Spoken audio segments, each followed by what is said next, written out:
Na edição de hoje, você vai assistir uma matéria sobre como melhorar sua oratória e o porquê muitas pessoas têm medo de falar em público. Assista também uma entrevista com o artista plástico Doim e conheça essa história de sucesso. E não perca a entrevista com o advogado que vai falar sobre a lei da empregada doméstica. Isso tudo é a partir de agora no programa Você Sabe Fazer.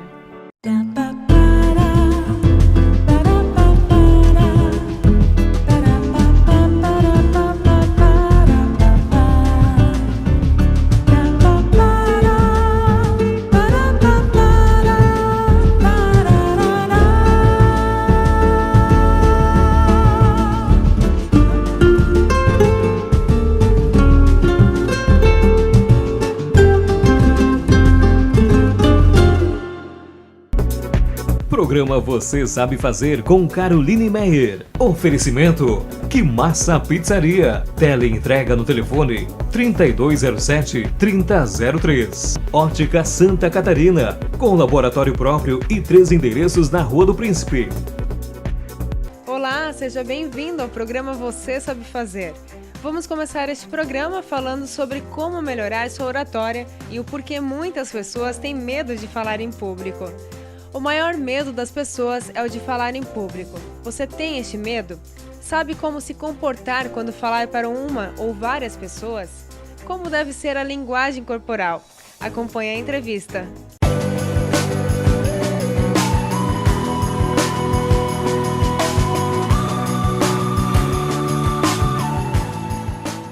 As ideias, quando transmitidas com eficácia, têm o poder de mudar o mundo, pois é muito difícil ao ouvinte manter-se insensível a uma ideia apresentada por um excelente orador. E é por este motivo que trouxemos essa entrevista e queremos te dar esta oportunidade de melhorar ainda mais sua oratória. Assista agora! Mariana, eu queria que você explicasse então por que é importante a oratória. Boa tarde, Carol. Eu quero agradecer em nome do Clube de Oratória a oportunidade que você está nos dando de falar um pouco sobre comunicação e sobre essa instituição tão séria e linda que é o COL. A importância da oratória, nós vivemos em sociedade. A base de tudo é a nossa comunicação. Nós somos aceitos ou reconhecidos através daquilo que nós comunicamos. Então, essa é a importância da comunicação, da oratória. Ela é tudo. É a base onde a gente é reconhecido e é aceito no mundo em que vivemos, né? Seja ele o meio social, o meio profissional, nós somos reconhecidos através daquilo que nós conseguimos comunicar. E o que é ter uma boa oratória? O que a pessoa precisa fazer e ter para ser um bom orador? Ela precisa transmitir as suas ideias com clareza, precisa fazer com que quem esteja do outro lado esteja entendendo o que ela quer dizer, ser claro, ser objetivo. Então, uma boa comunicação, uma boa oratória é quando você atinge o seu objetivo, que é passar a sua comunicação e a pessoa que está te ouvindo entenda o que você quer dizer. E quem deve ter e saber a oratória? Todos, sem exceção. Não são só os profissionais no meio de comunicação, que é o que muitos acham, né? Jornalistas, radialistas, não. Todos, sem exceção, podem fazer o curso. Eu queria que você falasse um pouco sobre o clube, para explicar um pouco para as pessoas o que é o clube. O Clube de Oratória e Liderança de Joinville foi concebido em 10 de abril de 1979. É um clube que trabalha no aperfeiçoamento pessoal, o aperfeiçoamento da comunicação. Desde 79, então, o clube vem se atualizando com técnicas cada vez mais atuais para que a gente possa compreender melhor a maneira que devemos nos comunicar, a maneira que devemos nos portar ao falar com o público. E quem ministra as aulas, o curso, é o jornalista Altamir Andrade, né? Eu queria que você falasse um pouco sobre ele. Desde 1987, é o jornalista Altamir Andrade quem ministra esse curso com muita excelência, com muito conhecimento, através de técnicas muito simples, porém muito eficazes, que ele mesmo trabalha, ele mesmo que monta a apostila e o conteúdo do curso. Então, nós temos assim um professor, um mestre excelente que no Clube de Oratória e Liderança de Joinville, que até hoje vem formando muitos líderes e muitos oradores. Eu fiz o curso, gostei bastante e vejo hoje o resultado bem mais satisfatório do que quando eu apresentava antes, né? Eu queria que você falasse um pouco mais do que é ensinado neste curso. O curso é ensinado as técnicas para melhorar a oratória, é ensinado todo o controle de inibição, de segurança que a pessoa sente ao comunicar. É um conjunto de fatores que você fazendo o curso, ele é prático dia a dia. Então ele vai evoluindo dia a dia, muito bem embasado, numa apostila muito bem montada. E qual que é o diferencial deste curso? O que vai convencer as pessoas a escolherem este?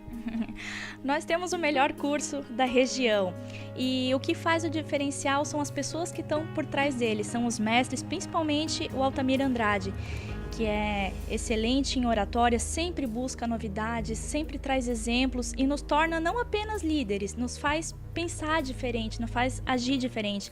Então você não sai de lá apenas um bom orador, sai de lá também pensando com uma cabeça mais aberta, vendo o mundo de uma forma diferente. Esse é o grande diferencial do curso.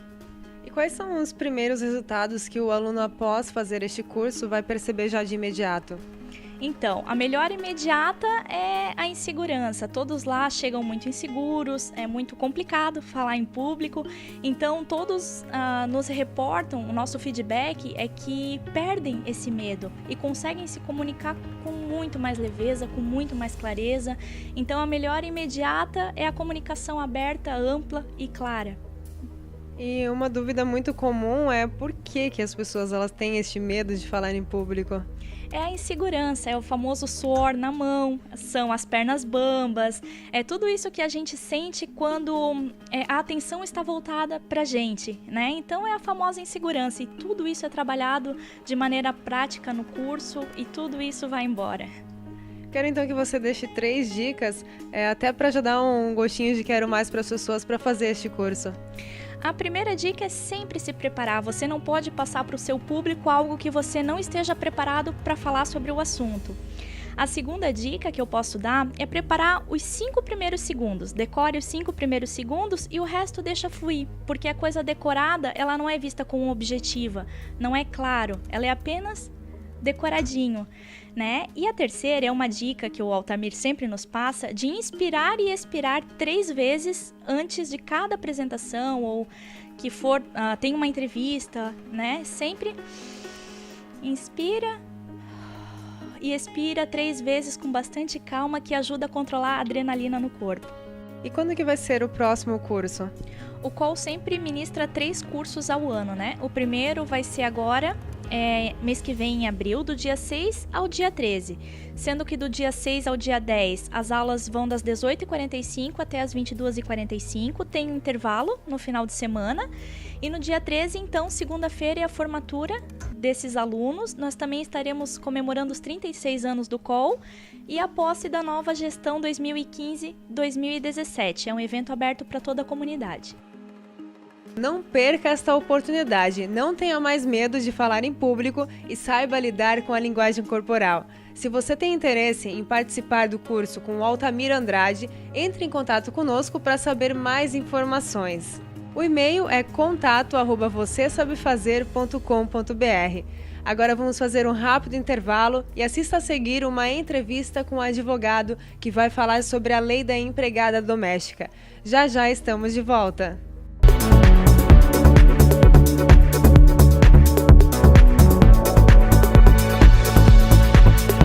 Você sabia que é importante conhecer seus pés e ter o acompanhamento de um podólogo? Clínica Saúde dos Pés, especializada na avaliação do pé diabético, do idoso, gestantes e crianças. O atendimento consiste em avaliação dos pés, da pisada e do calçado. Tratamento para unhas encravadas, com micose, calos e pele ressecada. Temos estacionamento próprio e ambiente climatizado. Agende sua consulta. Saúde dos Pés, com Rosângela Schwartz.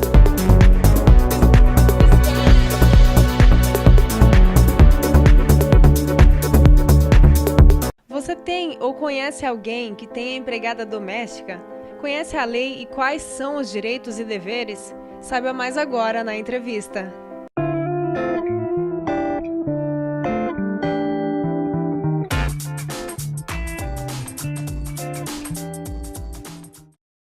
Entrevistamos um advogado que vai nos explicar mais sobre os direitos e deveres do empregado doméstico. O que você precisa saber e fazer? Acompanhe agora. Quem é considerado empregado doméstico? O empregado doméstico é toda aquela pessoa física que presta serviços de maneira subordinada, de forma pessoal, continuada e onerosa para uma família ou uma pessoa física de uma determinada residência. Então, o local de trabalho do empregado doméstico precisa ser uma residência. Morar ali, residir uma família. Não pode haver ali um negócio, não pode haver uma costura, por exemplo, como às vezes se imagina, a mãe tem uma salinha ali que faz costura para fora.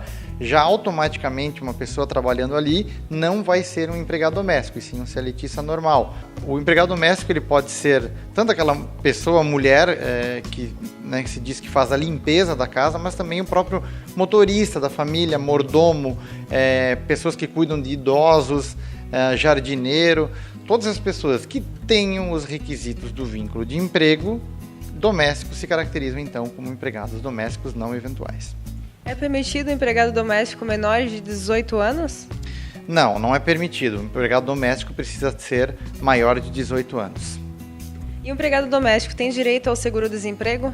O empregado doméstico, em regra geral, não tem direito ao seguro-desemprego. Ele apenas vai ter direito ao seguro-desemprego quando o empregador pagar para ele, por opção própria dele, empregador, o FGTS. Automaticamente pagando o FGTS, ao ser dispensado sem justa causa, esse empregado doméstico terá direito também ao seguro-desemprego, desde que preencha os requisitos legais para tanto. E ao ser contratado, quais são os documentos que o empregado doméstico precisa ter no momento? O empregado doméstico, primeiramente, precisa ter a sua carteira de trabalho, que hoje é um direito dele bem adquirido para isso. Vai ter que ter em mão seu RG, seu CPF, seu comprovante de residência, o seu PIS, e automaticamente ali vai poder, então, ter o seu registro em carteira e os documentos necessários para começar a trabalhar como empregado doméstico. E é possível ter um período de experiência? Sim, o empregado doméstico, assim como os empregados seletistas, isso já é um direito alcançado pelos domésticos há muito tempo, também pode ser feito um contrato de experiência de no máximo 90 dias, podendo ser então de, por exemplo, 2 contratos de 45 dias para chegar nos 90 dias. E quais são os direitos e deveres do empregado doméstico? Hoje o empregado doméstico ele chegou a ter uma gama de direitos quase muito próxima ao empregado seletista comum.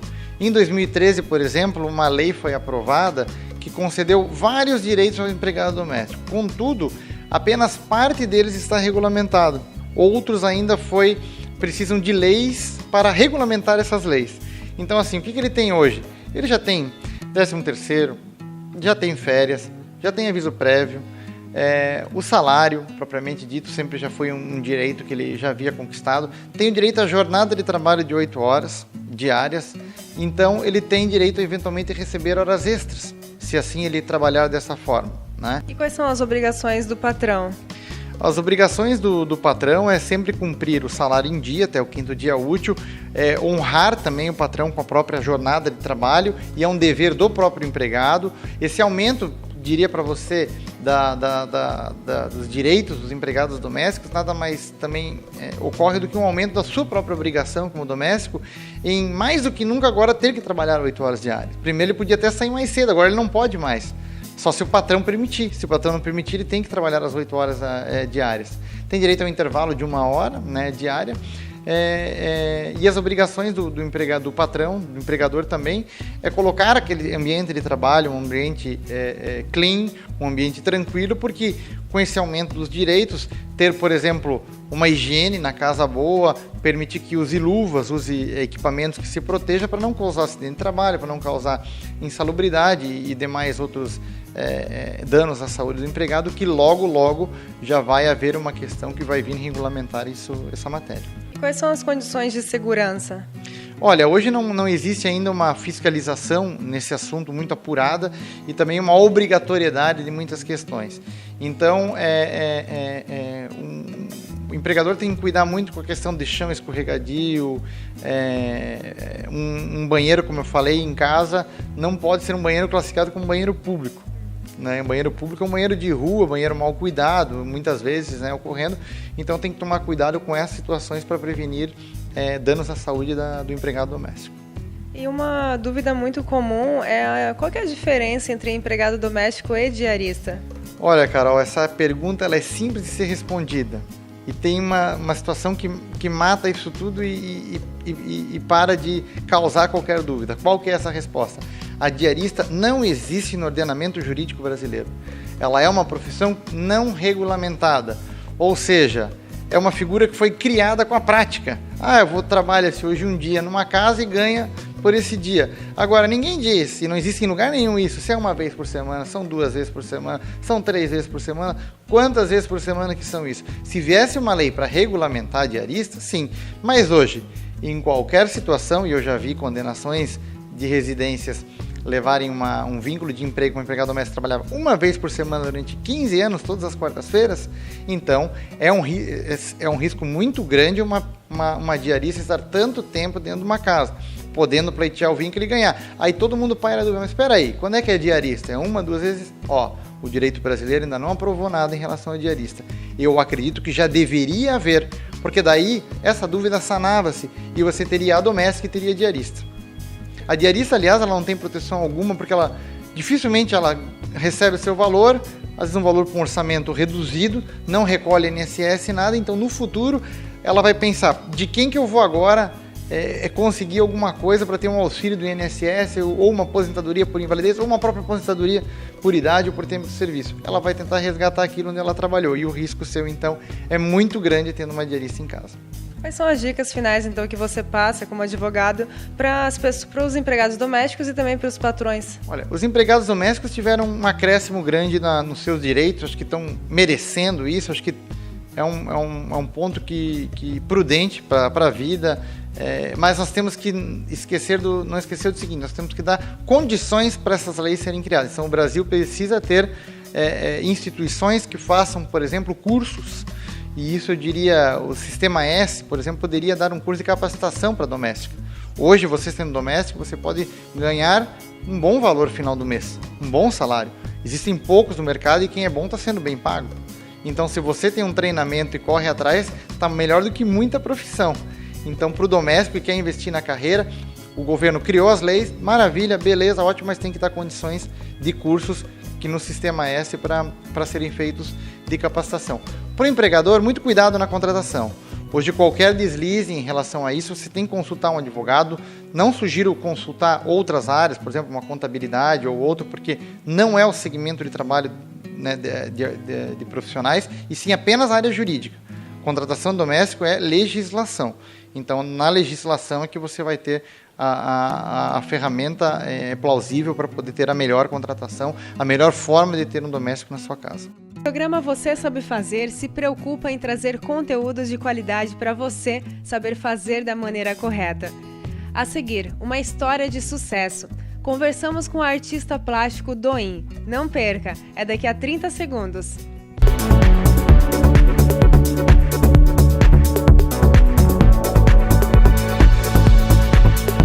Você sabia que é importante conhecer seus pés e ter o acompanhamento de um podólogo? Clínica Saúde dos Pés, especializada na avaliação do pé diabético, do idoso, gestantes e crianças. O atendimento consiste em avaliação dos pés, da pisada e do calçado. Tratamento para unhas encravadas, com micose, calos e pele ressecada. Temos estacionamento próprio e ambiente climatizado. Agende sua consulta. Saúde dos Pés, com Rosângela Schwartz.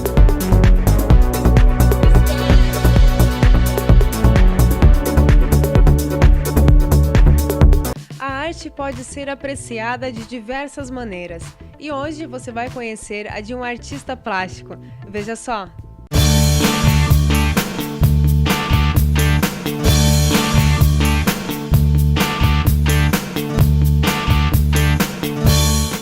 Na edição de hoje, conversamos com um artista plástico. Ele vai mostrar o que ele sabe fazer e contar um pouco mais sobre sua história de sucesso. Acompanhe agora.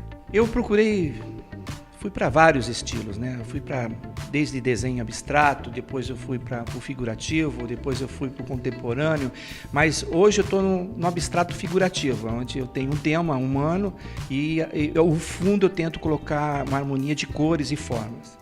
E como que funciona o teu processo criativo, né? Aqui atrás a gente pode ver alguns quadros que você pintou, mas como que funciona esse processo todo? Tudo começa com desenhos, né? Tudo começa com desenho. Primeiro, eu não faço nada do nada. Eu tenho que ter um ponto de partida. O ponto de partida é o lápis, é o papel. Então eu faço tudo em papel primeiro, faço os esboços. Depois dos esboços eu vou vendo o que fica enquadrando, é que nem música, né? A música, se você não botar no papel, você perde. A memória humana é muito fraca. Então o desenho é a mesma coisa. Você às vezes você está andando, caminhando, vem na mente algum traço, você vai rabiscando. Eu sempre levo comigo um caderno, um pedaço de papel, onde eu anoto tudo, porque isso no final do dia você pode formar um belo trabalho. As minhas obras eu tento fazer de uma seguinte fator, eu gosto de passar energia boa, positiva para ela. Então não é só a pessoa que compra uma tela porque vai decorar com os móveis, vai decorar com o sofá, vai decorar com o armário, com o tapete, não. A pessoa compra a obra para sentir bem no ambiente. Aí ele vai decorando o ambiente conforme as obras de arte que tem na casa. A arte tem que ser um altar. E aí depois as demais obras da casa, decoração, a pessoa vai adaptando. Porque uma obra é eterna, né? Você pode trocar depois a moldura. Os restantes dos móveis vai passando tempo, até porque a moda passa. E os móveis estão sempre sendo trocados, mas a obra de arte passa de geração a geração. Tem uma pessoa que chegou para mim e falou assim, poxa, como é que você explica uma obra de arte? Uma obra de arte, por exemplo, abstrata, ela não tem que ficar explicando, é que nem uma música orquestrada. O músico não tem que explicar, ele tem que sentir a música e ver que aquilo é bom. A arte é a mesma coisa, né? Uma obra de arte, quando é bem elaborada, você tem que sentir aquela coisa gostosa que as cores dão para os olhos. Então, esse é o sentido de eu passar essa minha arte para as pessoas, que elas se sintam bem quando adquirem, quando vejam minhas obras no museu, vejam minhas obras em exposições.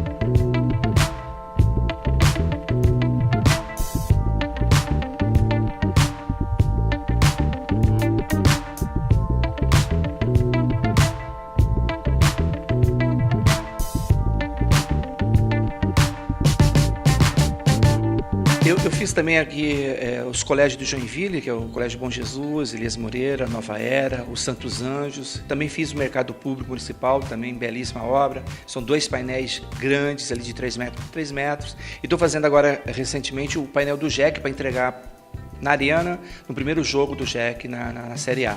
E também estou agora fazendo também 2 grandes trabalhos com uma grande construtora para o hall de entrada.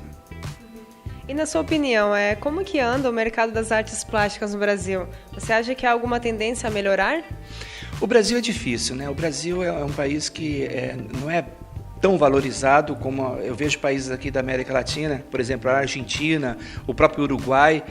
Carlos Paes Villaró, que é um grande artista já que faleceu ano passado, é um artista reconhecidíssimo no mundo, né? Então, o Brasil está engateando, mas tem grandes artistas, a gente vê aí grandes artistas, não vou citar nomes, são muitos para não deixar alguns de fora, mas eu vejo que tem pessoas aqui que estão sentindo essa diferença de mercado para fora.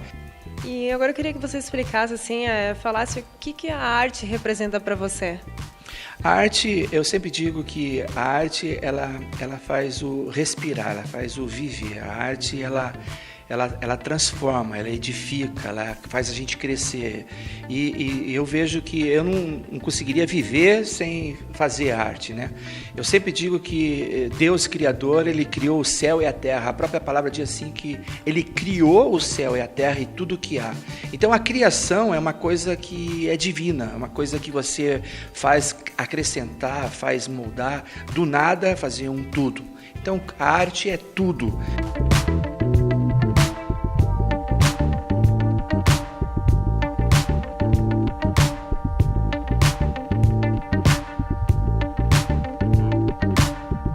Agora vocês vão ver uma pintura que Doin fez aqui, como vocês podem ver, que vai ser para um painel do JEC e vai ser inaugurado em maio deste ano. O Doin vai explicar um pouco mais sobre o que é esse painel, o que significa toda essa pintura aqui. Esse painel, Carol, é um painel que vai contar toda a história do JEC, né? Desde a sua fundação em 76, mas a princípio vai ser contada a história do América, a sua esquerda, à direita o Caxias e o JEC ao centro. Vai ser as 2 telas do Caxias do América em sépia e colorido do Jack. Essa tela vai ter 6 metros por 2 metros, contando a história desde o princípio, né, do começo do futebol aqui. A primeira taça a ser levantada, o primeiro capitão, e o Joinville pelo o capitão Nardella levantando a taça, Foltan, Raul Bossi, Borrachinhas. Vamos destacar as pessoas mais importantes aqui para o nosso Joinville Esporte Clube. Esse tema do Joinville nasceu campeão, ele merecia uma obra de arte há muito tempo. Já estou um ano, mais ou menos, de 8 meses atrás de pesquisando com jogadores antigos do Jack, conversando com o presidente do América, com o pessoal que jogaram no Caxias, e principalmente, que nem eu tive conversando com o Foltan, que jogou no Caxias, no América e no Jack, detalhes importantes para elaborar esse trabalho. Isso aqui é um registro histórico, onde nós queremos fazer ele pôster para entregar em 300 colégios estaduais e municipais de Joinville para os professores de educação física, ensinar o porquê que nasceu campeão o Jack. Então eu quero estimular desde as crianças do futebol de base até esse amor, porque esses tempos atrás eu perguntei para uma adolescente, você sabe como é que nasceu o Joinville? Por que nasceu a fusão do Joinville? Não. Então me despertou fazer um painel que seja didático, informativo, para ficar bem na entrada principal lá do Jack, lá na arena, para quando os adversários entrarem em campo, ver que o nosso Jack nasceu campeão. Quer dizer, é um objetivo com orgulho de registrar esse trabalho em arte, mas é um trabalho verídico, é uma coisa que vou colocar os jogadores que realmente pertenceram ao Joinville, jogadores que honraram a camisa do Joinville, para ficar na história. Registrar a história através de arte é um prazer e é uma das coisas mais importantes, porque como os jogadores vão jogando no Joinville indo embora, e alguns até falecerem, né? Essa obra tem que ser registrada, esses talentos têm que ser registrados para imortalizar esses grandes jogadores que pertenceram tanto ao Caxias, como ao América e o Joinville Esporte Clube. E é uma forma de a gente deixar bem claro, através da história de uma obra de arte, o porquê que nasceu campeão. Qual que é a mensagem, então, que você quer que as pessoas vão ver a obra e lembrem de você? Eu não quero que fique lembrando da minha obra, eu quero que fique lembrando do Jack, eu quero que fique lembrando do América, eu quero que as pessoas fiquem lembrando do Caxias.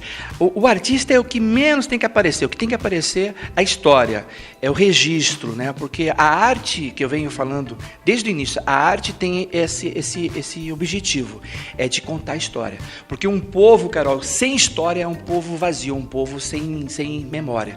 Então a história registra, através de uma obra de arte, num painel, registra aquilo que aconteceu no passado, para que a gente possa estar sempre lembrando os nossos grandes jogadores, os nossos grandes ídolos, para que eu vejo que se está faltando ídolos hoje no Joinville Esporte Clube, a história está falando que essa formação de novos talentos, novos ídolos, tem que ser feito através de uma base, e essa base é a história, porque a partir do momento que um jogador vê a história de um time, ele vai sentir o orgulho de vestir a camisa do Jack. Então, dos argumentos que até um empresário falou, poxa, foi bacana fazer essa história, porque o jogador que for contratado para o Joinville Esporte Clube, ele vai ver essa obra, ele vai sentir o orgulho de vestir essa camisa, porque essa camisa tem que ser respeitada. Eu acho que a obra de arte ela é bacana para dar respeito até para quem está vindo jogar no Jack. Faça como Doim, venha mostrar o que você sabe fazer. A edição do programa Você Sabe Fazer está acabando, mas no domingo que vem tem mais e vou esperar por você. Você também pode acompanhar as matérias que vão passar em cada domingo através da página do programa no Facebook ou acessar o site vocêsabefazer.com.br. Quero agradecer a sua companhia na edição de hoje e espero você no domingo que vem às 14h30. Até lá!